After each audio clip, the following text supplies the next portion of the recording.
imbere y'uko Imana ndayibwira ibyo nkeneye, irazi ibyo nkeneye ntaranabisaba. Bisobanura ngo Imana kubiza ibyo wowe ukeneye ntibihagije kugira ngo biyitere kugira icyo ikoze. Wombwira ngo none ko ibizi kubera iki ninda kubisaba? Yes, kuko si kubera ibizi ibikora, ariko kuko ari Imana y'imigenderanire iragomba kubisaba, kuko ni papa. Iragomba gushiraho ubwo burenganzira ku buzima bwawe kugira ngo umenye yuko hariho inyishu ziva mu busabane n'ubucuti mufitaniye nawe.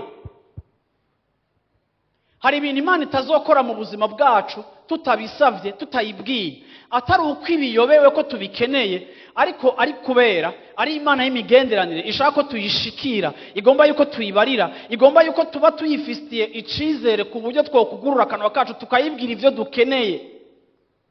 Hariho abantu akubwira ngo nega pastor ngo ndabibwirira iki Imana, ngo Imana ntibizi. Ego Imana irabizi, ariko mbega urayiyumvamwo, urumva urukundo rwayo ku buryo wumva ko woyibwira? Tugomba rero gutahura ngo ubu bucuti tugomba kubaka hamwe n'Imana yacu bugomba kuduha uburenganzira bwo kuvugisha papa wacu.